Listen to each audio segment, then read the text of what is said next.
Hello dear family. Welcome to my channel. అందరూ ఎలా ఉన్నారు? అందరూ బాగుండాలి. అందులో మీరు ఉండాలి, నేను ఉండాలని కోరుకుంటూ, ఈ రోజైతే మా తమ్ముడిని పెళ్ళికొడుకుని చేశాము. అప్పుడు మా చింటి బాబుని కూడా తోడు పెళ్ళికొడుకు కింద కూర్చోబెట్టామనమాట. వాడైతే బొట్టుని చూసుకుంటున్నాడు.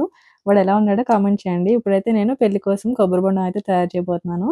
ఇప్పుడే చెట్టు నుంచి ఫ్రెష్‌గా కొట్టుకొచ్చామనమాట ఈ కొబ్బరి బొండము. ఎప్పుడైనా సరే ఫ్రెష్‌గా ఉండాలి కదా! పెళ్ళికొడుకు చేతిలో గాని, పెళ్ళికూతురు చేతిలో గాని. సో, దీన్ని తీసుకొచ్చి నేనైతే ఇప్పుడు దీన్ని మేకోవర్ చేయబోతున్నాను. నేను నేచురల్‌గా ఉండాలని చెప్పి గ్రీన్ కలరే వేస్తున్నా అనమాట కొబ్బరి బొండానికి. మధ్యలో నేను హార్ట్ షేప్ అయితే గీసుకున్నాను. ఆ హార్ట్ షేప్‌లో గీయకుండా చుట్టూ ఒక లేయర్ అయితే మాత్రం కొబ్బరి బొండానికి గ్రీన్ కలర్ అనేది వేసేస్తున్నాను. నేనైతే అక్రాలిక్ కలర్సే యూజ్ చేస్తున్నాను. వీటి కోసం సెపరేట్‌గా కలర్స్ ఏం కొనలేదు. ఇవే యూజ్ చేస్తున్నాను అనమాట. నేను కొబ్బరి బొండానికి గ్రీన్ కలర్ అయితే యూజ్ చేస్తున్నాను. Light green colour. అలాగే మధ్యలో నేను హార్ట్ షేప్ తీసుకున్నాను అని చెప్పాను కదా! దానికి రెడ్ కలర్ అయితే వేస్తున్నాను. హార్ట్ రెడ్ కలర్‌లో ఉంటే బావుంటుందని చెప్పి రెడ్ కలర్ అయితే యూజ్ చేస్తున్నాను. ఇది డార్క్ రెడ్ కాదు, లైట్ కలరే. లైట్ రెడ్ కలర్‌లోనే ఉంది. సో, ఈ రెడ్ కలర్ అయితే నేను వేస్తున్నాను అనమాట.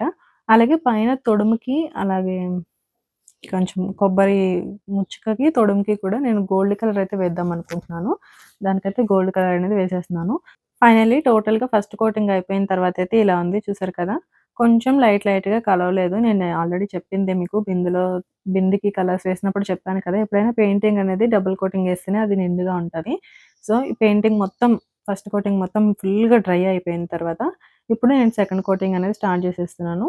ఫస్ట్ కోటింగ్ వేసాం కదా! ఇప్పుడు సెకండ్ కోటింగ్ కొంచెం జాగ్రత్తగా ఎడ్జెస్‌లో జాగ్రత్తగా వేసి మిగిలినదంతా సెకండ్ కోటింగ్ అనేది వేసేస్తున్నాననమాట.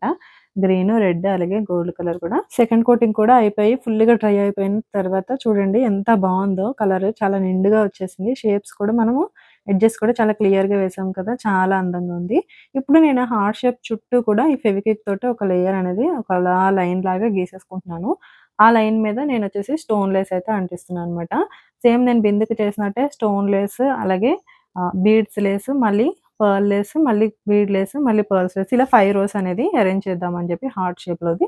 నేనైతే ఈ ఫెవిక్విక్ యూజ్ చేసి ఈ 5 లైన్స్ కూడా అంటించుకోవడం అయితే జరుగుతుంది. చూసారు కదా! ఇలా అంటించేసుకున్న తర్వాత కొంచెం డ్రై అవ్వనివ్వాలి. లేదంటే ఆ లేస్ అనేది కొంచెం డిస్టర్బ్ అయిపోతదనమాట. ఇలా 5 రోస్ అరేంజ్ చేసేసుకున్న తర్వాత ఇలాగైతే ఉంది చూడండి. నేను చెప్పినట్టే స్టోను, బీడ్, పర్ల్ అలాగే ఇవన్నీ 5 రోస్ అయితే అరేంజ్ చేసుకున్నా. ఇప్పుడు తొడుముకి కూడా నేను స్టోన్ లేస్ అయితే ఇలా చుట్టేసుకుంటున్నాను.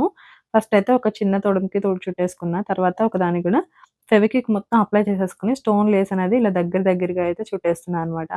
అప్పుడు మనకి పెళ్ళిలో లైటింగ్స్‌కి గట్టా చాలా బాగా కనిపిస్తదని చెప్పి, సో, నేనైతే ఇలా అనుకున్నాను. సో, అందుకని ఇలాగైతే చుట్టేస్తున్నాను లేస్ మొత్తం గూడా. చాలా బాగా వచ్చింది. మొత్తం డ్రై అయిపోయిన తర్వాతయితే ఫుల్ షైన్ వచ్చిందనమాట. బొండమంతా కూడా లైటింగ్స్‌లో కూడా చాలా బాగా పడుతుంది. సో, నేను అందుకే ఇలా తొడుముకి కూడా లైన్స్ మొత్తం అంటించుకున్నాను. చూసారు కదా! ఇలా మొత్తం అంటించేసుకున్న తర్వాత ఇలా ఉంది. ఈ మధ్యలో ఉన్న గ్యాప్‌లో కూడా ఫెవిక్విక్ అయితే రాసుంచా. దానికి కూడా స్టోన్స్ అనేవి అంటించేస్తున్నాను. ఓన్లీ తొడుముకి మాత్రమే వేసా అనమాట. ముచ్చుకి మాత్రం అలా గోల్డ్ కలర్ వేసేసి, తొడుముకి మాత్రం ఇలా స్టోన్ అనేది అంటించేసాను. చూసారు కదా! ఇలా అయితే ఉంది మొత్తం అంటించిన తర్వాత. ఇంకొంచెం గ్రాండ్ లుక్ రావడం కోసం అని చెప్పి ఆ హార్ట్ షేప్ చుట్టూ కూడా కొంచెం ఫెవిక్విక్ తోటి డాట్స్ పెట్టేసుకొని, ఈ గోల్డ్ కలర్ స్టోన్స్ అయితే అంటిస్తున్నాను. ఇవి కంప్లీట్‌గా డ్రై అయిపోయిన తర్వాత ఇంకా కొంచెం గ్రాండ్ లుక్ అనేది వచ్చేసింది. చూసారు కదా! ఎంత బావుందో. ఈ మధ్యలో ఒక స్టోన్ మాత్రం వేరే కలర్ వచ్చింది. అది నాకు కనపడలేదు. ఇప్పుడు వీడియోలో చూస్తుంటేనే కనపడుతుందనమాట. మిగిలినవన్నీ కూడా గోల్డ్ స్టోన్సే బాగొచ్చాయి. ఇక్కడ నన్ను చూసి మా పెద్దోడు ఇంకో బొండం తీసుకొని దీన్ని కూడా చేసేస్తున్నాడు. ఇలా కలర్స్ అన్నీ యూజ్ చేసి లేస్ మొత్తం అంటించేస్తున్నారు ఈళ్ళిద్దరూ కలిసి. నేనేమో ఇట్లా నా బొండం నేను చేసుకుంటున్నాను. ఇలా మొత్తం హార్ట్ షేప్ అంతా అయిపోయిన తర్వాత మధ్యలో ఇప్పుడైతే పేరు రాస్తున్నాను. మా తమ్ముడి పేరొచ్చేసి రామకృష్ణ. అలాగే వాళ్ళ వైఫ్ పేరు రమ్య అనమాట. సో, రామకృష్ణ వెడ్స్ రమ్య అని చెప్పి ఇలాగా బీడ్స్ లేస్ తోటి నేమ్ రాసాను. వేడ్స్ అనేది స్టోన్ లేస్‌తో రాసాను. కంప్లీట్‌గా డ్రై అయ్యాకైతే చాలా బావుంది. నేను అలా పెట్టుకున్నప్పుడే తీసాను కాబట్టి ఫెవిక్విక్ అనేది మీకు కనిపిస్తుంది. సో, చూసారు కదా! ఫైనల్లీ బొండం అయితే ఇలా రెడీ చేసేసాను అనమాట. చాలా అందంగా ఉంది గదా! చాలా కొంచెం నేచురల్‌గా ఉంది. అలాగే బొండం అయితే చాలా గ్రాండ్ లుక్ తోటి చాలా అందంగా ఉంది. నాకైతే బాగా నచ్చేసింది. నేనైతే ఇట్లా వస్తదని అనుకోలేదు. నేను అప్పటికప్పుడు నా థాట్ ఎలా వస్తే అలా చేసేసా అనమాట. సో, ఫైనల్లీ అయితే ఔట్‌పుట్ అదిరిపోయింది. నాకైతే నచ్చింది. మీకెలా అనిపించిందో కామెంట్ చేయండి. ఈ వీడియో నచ్చితే లైక్ చేసి ఛానెల్‌ని సబ్స్క్రైబ్ చేసుకోండి. మరిన్ని వీడియోస్ కోసం మన ఛానెల్‌ని ఫాలో అవుతుండండి. Thank you. బాయ్.